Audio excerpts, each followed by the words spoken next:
सालों बाद उसी ऑस्कर विजेता निर्देशक ने एक नई एनिमेटेड एडवेंचर फिल्म बनाई है, द सी बीस्ट, समुद्री राक्षस शिकारी। ये कहानी है एक ऐसे समय की जब समुद्र में राक्षसों का राज हुआ करता था। कहते हैं जहां भी ये समुद्री राक्षस जाते वहां तबाही मच जाती। राजा ने इन्हें खत्म करने के लिए भारी इनाम रख दिया और सी बीस्ट हंटर्स को तैनात किया। एक जहाज पर कुछ शिकारी समंदर में निकले। सभी के हाथों में भाले थे और वो तैयार थे। तभी एक विशालकाय हरे सींगों वाला राक्षस तेजी से उनकी तरफ बढ़ा। कैप्टन चिल्लाया, आक्रमण करो!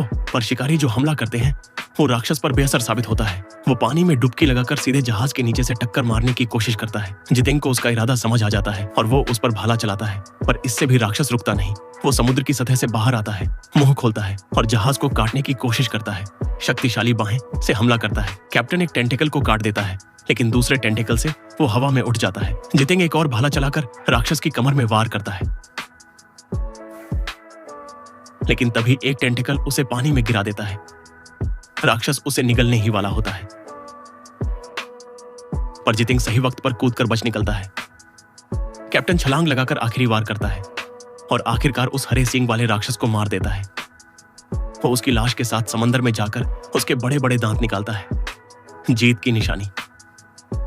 लोगों की तालियों के बीच शिकारी वापस लौटते हैं।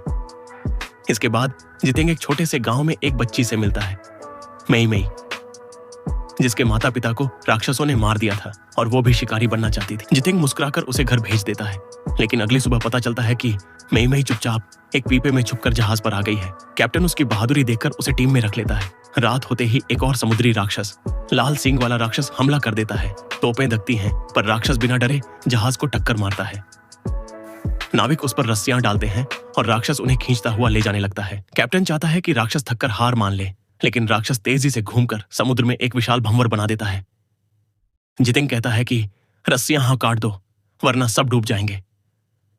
पर कैप्टन जिद करता है और हमला जारी रखता है। तभी मई मई चुपके से रस्सियां हाँ काट देती है। कैप्टन जितेंग से कहता है कि उसे रोके, लेकिन जितेंग चुप रह जाता है। फिर एक जोर की टक्कर में मई मई और जितेंग दोनों पानी में गिर जाते हैं।